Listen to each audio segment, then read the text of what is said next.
पढ़ते हैं तो हम उसको लगा रहे होते हैं कि बेसिकली ये किधर से ड्राइव हुआ है।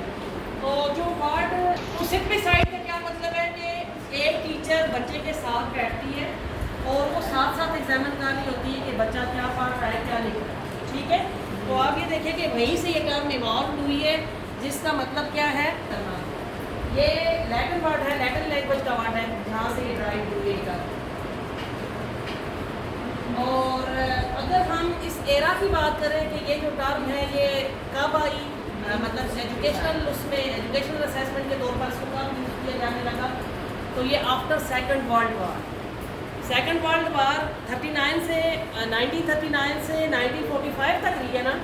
अब जब आप ब्लूम टेक्सोनॉमी पढ़ते हो, ब्लूम टेक्सोनॉमी में आपने देखा होगा 1956 में पेपर बनेंगे, पूरी इसकी पैरामिड बनी हुई है।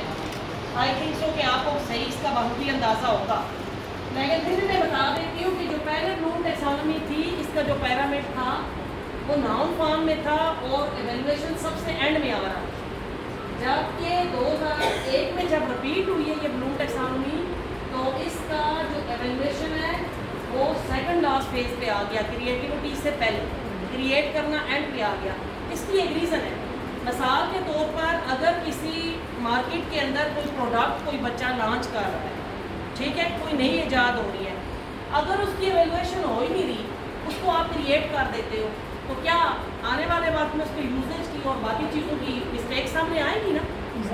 तो आप देखें कि नीड बेस्ड इसको रिपीट किया गया, जो इसकी क्रिएटिविटी है उसको एंड में ले गए, क्रिएट करने के लिए एंड में ले गए, इनकी एवेल्युएशन पहले है कि यानी पहले इसकी पूरी टेस्टिंग करके इसकी एवेल्युएशन करके जो भी एरर्स है उनको उतार के रेक्टिफाई किया जा सकता है। ये आपकी बेसिकली कीज़ है, जिस कीज़ की बेस पे हम क्या करते हैं, हम जो पेपर है वो डेवलप करते हैं। जब हम असेसमेंट कर रहे होते हैं ना, तो बेसिकली ये कीज़ है जिसकी बेस पर हम क्या कर रहे होते हैं, पेपर डेवलप कर रहे होते हैं। अब असेसमेंट की टर्म सबसे पहले जो है इसका, इसमें अगर हम इसको पूरा इसका एक ओवरव्यू देखें कि असेसमेंट एजुकेशनल असेसमेंट क्या है, इसमें जब हम इंफॉर्मेशन को कलेक्ट कर रहे होते हैं, उसकी मेजरमेंट कर रहे होते हैं, हम अपने डेटे को इंटरप्रेट कर रहे होते हैं, ये सारी चीज़ें जो है असेसमेंट के अंदर आ रही है। ठीक है, टाइप्स ऑफ असेसमेंट की अगर हम बात करते हैं तो वैसे तो ये बहुत ही यूनिवर्सल टर्म है। ओवरऑल असेसमेंट की जब आप बात करते हैं तो उसकी डिफरेंट बहुत सारी इसकी टाइप्स हैं, लेकिन जब हम एजुकेशनल असेसमेंट की बात करते हैं तो there are 4 types in the educational assessment. कौन कौन सी टाइप्स हैं जी? Prognostic assessment, diagnostic assessment, formative assessment and summative assessment. अच्छा, मिसाल के तौर पर अगर कोई बच्चा आपको लग रहा है कि मैथमेटिक्स के अंदर डायग्नोस्टिक असेसमेंट, ये क्या होता है? डायग्नोस्टिक असेसमेंट मीन कि आप ये देखते हो कि बच्चा किस सब्जेक्ट में वीक है, कहाँ पे बच्चे को इम्प्रूवमेंट की ज़रूरत है। और बास क्लास के अंदर ये भी हो सकता है कि एक बच्चा बैक बेंचर है, पीछे बैठा हुआ है और उसको समझ नहीं आ रही चीज़ें, उसको आपकी आवाज़ नहीं जा रही, उसको चीज़ें जो कुछ आप बोर्ड पे लिख रहे हो उसको नज़र नहीं आ रही। इसका क्या मतलब है? टीचर उसको देखेंगी और डायग्नोज कर पाएगी कि हो सकता है कि इस बच्चे को आंखों का कोई इशू है, हो सकता है इस बच्चे को जो है ना इसकी समाज में कोई इशू है। समझ आई? ये सारी चीज़ें जो है ना ये डायग्नोस्टिक असेसमेंट में आती है। जब हम बात करते हैं फॉर्मेटिव और समेटिव, फॉर्मेटिव असेसमेंट ये है कि सपोज मैं अभी आप लोगों को सेशन दे रही हूँ और मैं साथ साथ आई कंटेक्ट कर रही हूँ, मैं ये देख रही हूँ कि किसकी तवज्जो मेरी तरफ है, किसकी तवज्जो मेरी तरफ नहीं है, कौन सुन रहा है मेरी जो मैं बता रही हूँ, किस किस के माइंड में। इवन की टीचर को ये भी आइडिया हो रहा होता है कि जो आप सुन रहे हो कितना नॉलेज आप रिटेन भी कर पा रहे हो, क्योंकि आपकी इंटेंशन तक ये चीज़ें डिपेंडेंट है ना।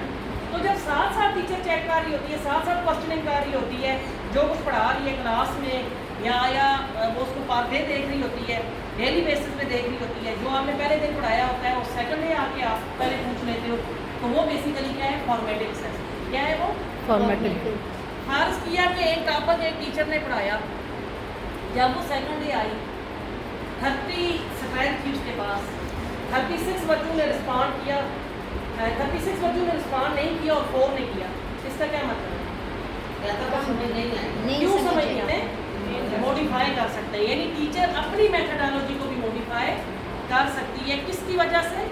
फॉर्मेटिव असेसमेंट की वजह से। और वो साथ साथ गलतियाँ पकड़ सकती है कि बच्चा कहाँ से मिस्टेक कर रहा है। बच्चा मतलब इतना भी टीचर्स आपके गैस कर रहे होते हैं कि बच्चे की कितनी एबिलिटी हो, कितने मार्क्स ले पाए। आगे समझ। तो ये फॉर्मेटिव असेसमेंट है। समेटिव वर्ड इटसेल्फ हमें बता रहा है, यानी पूरी जायजा समराइज करना। समेटिव का क्या मतलब होता है? चीज़ें समराइज करना, सम अप करना, यानी जो एंड पे, चाहे वो 6 मंथ के बाद सेमेस्टर सिस्टम में या एनुअल सिस्टम में जो सबसे एंड पे एग्जामिनेशन होता है, that is summative assessment. Annual जो हमारा है, जी जी, एनुअल हो या सेमेस्टर में, यानी जब एक दफ़ा किसी बोर्ड के पैटर्न में पेपर हो जाता है, आपको क्या लगता है तब टीचर के हाथ में कुछ रहता है? नहीं, तब अगर टीचर को चयन भी करेंगे उन बच्चों ने जिनका हरज होना था उनका तो हो जाता है ना। तो इसका मतलब ये है कि फॉर्मेटिव असेसमेंट को बहुत ज़्यादा इम्पोर्टेंस है। फॉर्मेटिव असेसमेंट को मिस मत किया।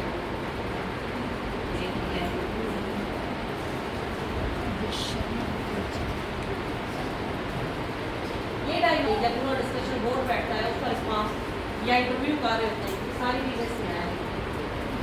अच्छा, डायग्नोस्टिक असेसमेंट के अंदर एक बहुत इंपॉर्टेंट चीज़ है KWL चार्ट।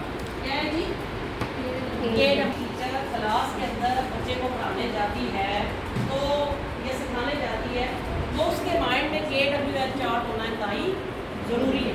उसको ये आइडिया होना चाहिए कि अगर वो बच्चे को पढ़ा रही है तो व्हाट ही नो, उसको क्या आता है, what he want to know, उसको वो क्या जानना चाह रहा है, एंड पे जब वो चीज़ें रिकैप्चुलेट कर रही होती है तो ये देखेगी कि व्हाट ही हैज़ लर्न, कि वो क्या सीख चुका है। KWL चार्ट में क्या क्या आता है? वो सीखना चाह रहा है, उसने क्या सीखा, व्हाट ही हैज़ लर्न। ठीक है, लैंग्वेज के लोग यहाँ बैठे होंगे, ये वर्ड लर्न भी होता है और लर्न भी होता है, दोनों जो आप लिखे। ठीक है, तो क्या जी आपने पढ़ा डायग्नोस्टिक असेसमेंट में, आपने KWL चार्ट को माइंड में इसको रखना है जी। व्हाट ही है, उससे रेलेवेंट भी जब वो टेस्ट दे रहे होते हैं, दैट इज प्लेसमेंट असेसमेंट। ये क्या होता है? यानी इसमें एरिया स्पेसिफिक हो जाता है। मिसाल के तौर पर 9th-10th में आपके पास आर्ट्स का ग्रुप अलग हो जाता है, साइंस का अलग हो जाता है। जो बच्चा आपको लग रहा होता है साइंस में चल पाएगा, उसको आप साइंस ग्रुप में रखते हो, यानी स्पेसिफिक सब्जेक्ट में रखते हो। वो भी जो आप टेस्ट ले रहे होते हैं, that will be the placement, यानी जब स्पेसिफिक पोजीशन पे उसको प्लेस कर रहे हो। ठीक है, जो MD कैट और जो इंजीनियरिंग जो ये टेस्ट हो रहे हैं, ये भी प्लेसमेंट असेसमेंट क्या है, ये भी प्लेसमेंट। क्लियर हो गया? कोई आके माइंड में क्वेश्चन नहीं है? फॉर्मेटिव असेसमेंट है, और फॉर्मेटिव असेसमेंट में अगर हम आउटकम्स की बात करें या एडवांटेजेस की बात करें तो इसका फ़ायदा ये है कि इससे टीचर अपना भी एवेल्यूएशन कर सकती है, अपने मेथड को भी चेक कर सकती है, अपनी मेथडोलॉजी को चेंज कर सकती है या मॉडिफाई कर सकती है। आपको अंदाज़ा हो रहा होता है कि बच्चों को कितना % आपकी समझ आ रही है। अगर आप समेटिव असेसमेंट की बात करें तो समेटिव असेसमेंट क्योंकि आपके एंड पे होता है, चाहे वो सेमेस्टर सिस्टम में हो या एनुअल सिस्टम में हो, तो उस वक्त टीचर के हाथ में कुछ भी नहीं रहता, एक्चुअल परफॉर्मेंस स्टूडेंट्स के सामने आ जाती है। डायग्नोस्टिक का मैंने आपको बता दिया है, कुछ बच्चे से लेते हैं क्या होता है। जैसे कहीं स्ट्रेंथ ज़्यादा है तो ये पुराने वक्तों में टीचर ऐसे करती थी ना। आप लोगों में से कौन है जो क्लास के अंदर ये स्ट्रेटेजी यूज़ करती है? करते हो आप? क्या करते होते हो? तो ब्रांडेड बच्चे को उनके दिए हुए और सारे के साथ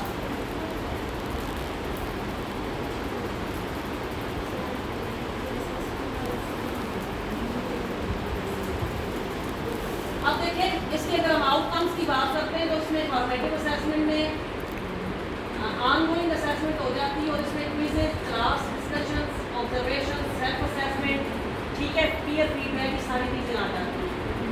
और समेटिव और फॉर्मेटिव को आपको पता है, इसमें समेटिव में तो ऑलरेडी आपको पता है कि ये पेपर पेंसिल टेस्ट है, यानी end of the session, end of the year, या जब आपकी एक टर्म कंप्लीट हो जाती है उसकी बेस पे आप लेते हैं। और डायग्नोस्टिक में सबसे इंपॉर्टेंट चीज़ KWL चार्ट है, उसको आपने नहीं भूलना। उसको हमेशा जो भी टीचर जान के पढ़ाने, उसको आपने माइंड में रखना है। क्या करना है?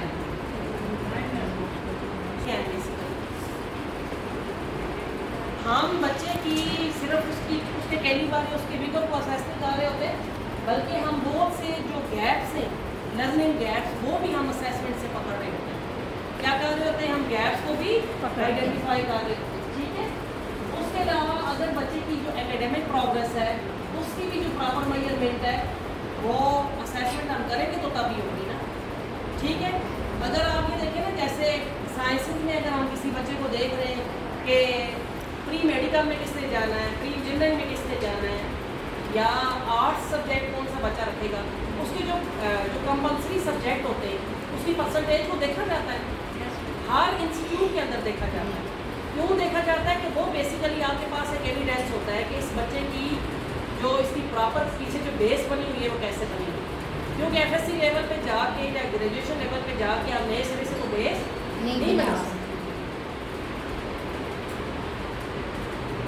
और इसका एक फायदा और भी है कि बच्चे के अंदर जब बच्चे की बार बार असेसमेंट आप ले रहे होते हो, जैसे इन क्लास टेस्ट जो ले रही होती है टीचर, जिसको हम फॉर्मेटिव असेसमेंट ही कहेंगे, तो उसका ये फ़ायदा होता है कि बच्चे में रिटेंशन ऑफ नॉलेज हो जाता है। जो जो वो चीज़ें लर्न कर रहा होता है वो उसके माइंड में रहती हैं।